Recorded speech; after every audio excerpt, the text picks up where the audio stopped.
Everybody wants to see how a vintage Ferrari performs, including us. Those are some really nice cars. But what about your regular everyday cars, like more common models from Ford, Fiat or Renault?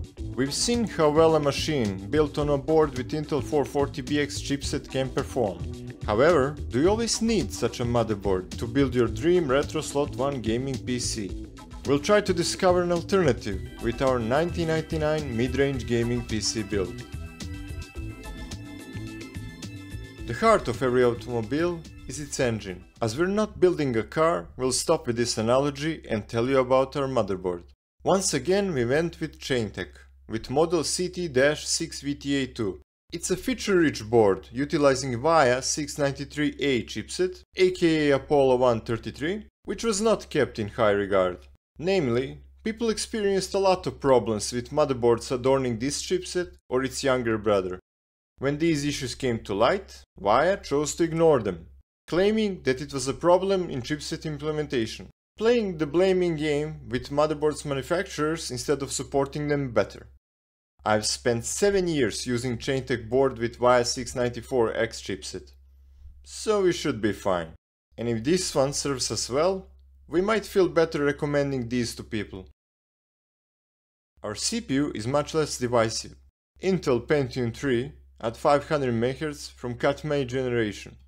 We can't go with the newer ones with this board, and this CPU was the right amount of affordable by the end of '99. It's a shame we are unable to utilize a Copperman CPU, as it's arguably the best of what Pentium 3 has to offer, even though theoretical performance from observing the specs is on our Katmai CPU side. If nothing else, compared to the 98 high-end we built, 50 MHz extra should push us a bit further. We'll go with a 128MB SDRAM stick, clocked at 100 MHz, and prepare an extra one as an upgrade.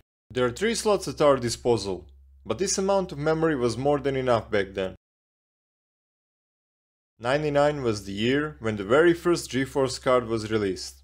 But doing so, nVidia forced its previous champ, Riva TNT2, to a mid-range segment. TNT2 Pro, released alongside GeForce 256 DDR, was a cooler and higher clocked variant, making it an ideal candidate. Unfortunately, not one but 2 of our TNT2 Pros are either partially or completely faulty, forcing us to look for an alternative. That alternative comes in the shape of ATI Rage 128 Pro Ultra. Perhaps it was our curiosity in assessing ATI cards of the era that made the decision for us. Its Ultra moniker is quite deceiving, as it doesn't denominate a thing. It's just a marketing ploy from OEMs that sold pre-built PCs, with this card included, tricking customers into thinking they got something better than the DIY market. It's actually the same card as base Rage 128 Pro, also known as Rage Fury Pro. This card was priced quite high when it was released, but mostly you could get it for cheaper than a TNT2 it was competing with. What we got from Ultra is no support for official ATI drivers, so we were limited to OEM drivers only. We got them from Dell, and have no idea how well do they perform compared to the regular drivers. This build is truly one made of compromises. For storage, we used Barracuda ST310220A, a 10GB ATI hard drive from Seagate. After a few unsuccessful attempts, we installed the system on this drive, but it was unable to boot after a few system restarts. We haven't checked its drive health, but we believe that faulty electronics are what causes this drive to be unstable. You'll see it in the assembly montage, but in the end it had to be replaced with a compact flash card, as we had no alternative. We'll also include it in our full list of parts, which you can observe here. And now, let's assemble this machine.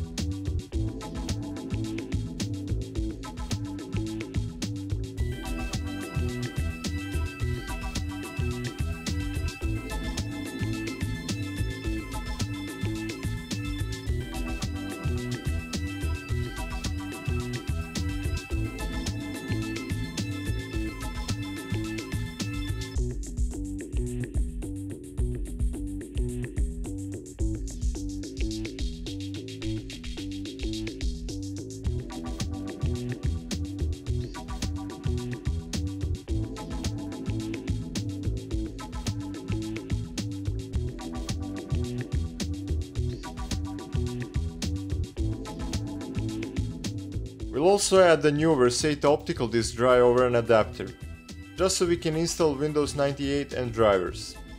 The rest of necessary data will transfer via USB flash.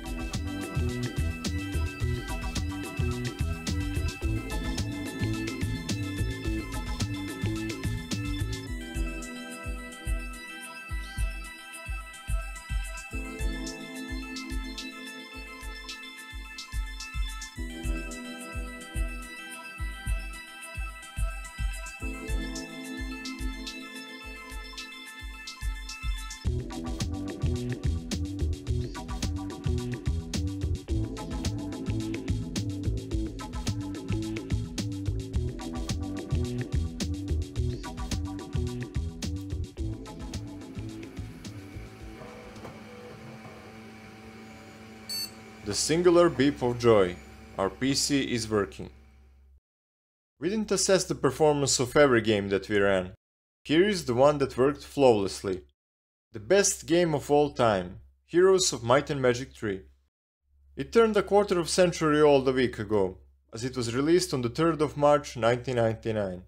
This game is the reason why I wanted a PC in the first place, and here we are. Let's go to benchmarks. From Doom, we got what we expected, considering that now we have higher clocked Pentium 3. We also ran Benchmark Demo 3, which comes with the shareware version of Doom, as is more common in the retro community. Unfortunately, we cannot compare this data to any other of our builds, as this is the first time we have done so. Strangely, our 99 midrange pretty much lost to Quake I. We have no insights why it might be so, as numerous factors can affect the performance here. If you have any idea why, write that down. Performance on our medium and high presets is too low for a fast-paced game such as Quake. Not a promising result. Quake II results can be a bit confusing, as we have both GPU and software rendering results. While once again losing in software rendering, 99 midrange takes a surefire win in the GPU rendering category. That's partially thanks to the weird cap we encountered with the Riva TNT card and our 98 high-end. Either way, excellent results for our Rage 128 card. The same can be said about our midrange results in Half-Life. Perfectly playable, even on higher resolutions, thanks to the rock-solid stable frame rate in OpenGL. This masterpiece can be fully enjoyed on our machine. One of you asked for this game as a benchmark, and we happily obliged. Of course we did, it's Half-Life. If you have any similar recommendations, feel free to voice them, we'll consider including them. After a brief intermezzo, let's return to Quake with Quake III Arena. While providing better performance at low preset, most likely due to faster CPU, this PC's competitiveness rapidly falls off on higher detail and resolutions. It seems that ATI Rage 128 Pro Ultra Mega Giga Ti Super needs a few more words to beat Riva TNT here. Here in GTA 3, we have two results, unplayable and unplayable. Guess it's time for an upgrade. In similar way in how we assembled this machine, here we opted for something more affordable than we did for upgrading our 98 high-end. Instead of the GeForce 4 Ti 4200, we went with the budget GeForce 2 MX400 from 2001. This 64MB version from Asus, named V7100 Pro, is a good fit to replace our Rage Pro. It has its own limitations, but could provide 1 or 2 more years of better performance from this PC. We also added an additional RAM stick consisting of 128MB, for a total of 256MB of SDRAM. GTA 3 performance is still atrocious, quite expected considering the similar result we got from 98 high-end, and the same CPU limitation we have in both of these, but Quake 3 Arena runs nicely on all levels now. Limiting factors from MX400, such as lack of support for newer graphics API versions, prevent us from assessing further performance. But it's not like we can expect much out of it. Remember that the CPU clock was doubling each year in that period. We're quite limited as we are no matter the choice for our GPU upgrade. For the synthetic benchmarks that we ran, here you can observe the results.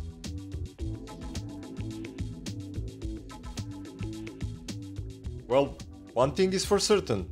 If a high-end machine gets deprecated fast, so will any lower stack. Waiting for a year and buying a mid-range seems like a good idea, but then you get one less year of playing before deprecation. Don't try to apply that today though, as things are quite different nowadays and a completely different topic. Did our wire chipset motherboard perform well enough? Well, yes and no. It works. Performance was excellent, and we didn't encounter any larger issues while using the system. Setting it up was a bit of a hassle, even if you don't take a failing hard drive into account. 2 times our system froze completely without any obvious reason for doing so, which is not that bad, but unfortunate.